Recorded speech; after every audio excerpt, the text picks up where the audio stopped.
Do you ever find that you're able to move forward and make progress to a certain degree and then you just get stuck? Hey, I'm Ben Aarons, co-founder of Reorigin, where we teach you how to reclaim your health and move forward by retraining your brain.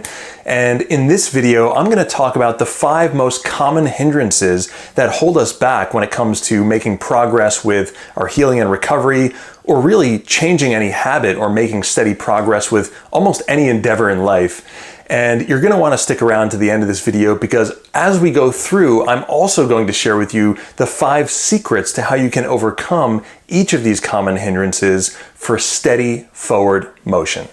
The first common hindrance can be a little bit counterintuitive, and that is our very desire to get better, our desire for things to be other than what they are. In some Eastern philosophies, they often say that the single source of suffering is wanting things to be different from what they are right now. So herein lies the paradox. We're not quite yet where we want to be, but at the same time, it's our clinging to that desire of getting to that distant place that's keeping us agitated, keeping inflammation going, and actually making it harder for us to take steps in that direction. So how do you overcome this hindrance? Number 1, deeply accepting where you are right now, knowing that it's temporary. It's not where you're always going to be, but it is the ground that's currently under our feet. Now, the second hindrance is even more counterintuitive. This is our resistance or aversion to getting better or to feeling different. Whenever you make a change, learn a new habit, or learn a new way of feeling or thinking or behaving, it's unfamiliar. We have to let go of the things that are familiar and comfortable and stand in this place of sometimes discomfort. I know this is a bit paradoxical, but it's actually true. And in his book, The Big Leap, Gay Hinderance actually talks about what he calls these upper limits that we have, what he describes as a sort of set tolerance to feeling good. And he noticed in his own life that whenever things would go too well after a time, if he was feeling satisfied with his relationship and his career, all of a sudden it was like his mind would just start to check out and look for things to worry about. And guess what? When the mind looks for things to worry about, it finds them. And the way to get past this hindrance of resistance to the new uncomfortable or unfamiliar territory is breathing.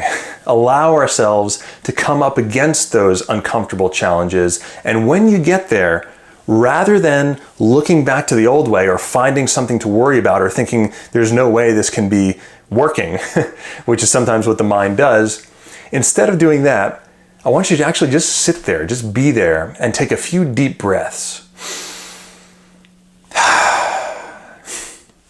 Let that energy flow through you. This brings us right into the third common hindrance, which is stagnation. Sometimes the journey gets long, we get tired, and that's okay. It's to be expected. The key to overcoming stagnation is pretty simple. It's to create motion. And one of the easiest ways that we can do this is simply to start moving our bodies. I know it might seem unrelated if you're thinking, oh, but wait a minute, Ben, I'm emotionally stuck, or I'm stuck in terms of not being able to know what steps to take next. But in actuality, if you start to move your body, this will signal back to your subconscious mind, to your brain, that you can't actually be stuck because your body's in motion. So one of the quickest ways to overcome stagnation is to create a little bit of motion and just move your body. One of the things that I like to do, this might sound silly, but it works, is to create a little motion that you can link to the idea of movement. So what I like to do is move my right hand, my fingers, in this counterclockwise manner, and I like to imagine this flowing river. It doesn't involve force or effort, it just naturally flows as I make this gesture. What that does from a neuroplasticity basis is it actually links the gesture to that feeling and sensation of flow. I even used this the other day. I was on a flight and there was a little bit of turbulence and I found myself getting tense and just feeling that stagnant energy. And I just subtly in my lap made this little hand gesture. And all of a sudden I felt this relaxation because I had previously rehearsed associating that simple gesture to this feeling of flow. So if the hindrance is stagnation, feeling stuck, then the solution is to create motion and to do it in the simplest and even subtlest of ways. The fourth common hindrance is restlessness, spinning wheels, tired and wired, too much mental energy with no place for it to go. So overcoming the third hindrance, we've already learned to create motion. Now we want to let that mental energy flow somewhere. Sometimes we make the mistake of feeling like we need to block it. We try something like meditation when we're in that vigilant state, and what we find is that that vigilance can even grow. Rather than stopping that mental activity, it's much better to place it somewhere, to focus on something that gives you a sense of flow and ease and joy. And what better than a flow-inducing activity, like reading or writing or researching something that's interesting to you, or making travel plans, whatever it might be, even listening to music or making music. These are all ways that you can actually use that energy that's flowing through you, but put it into something productive so that it doesn't actually end up feeling like it's getting stuck in you. And the fifth common hindrance is self-doubt. Second guessing, feeling like we might not be taking the right steps or these steps aren't working. It's normal whenever you're trying something challenging to make a big change to your life or to your health to be met with resistance. And after enough times, that resistance can feel like things just aren't working.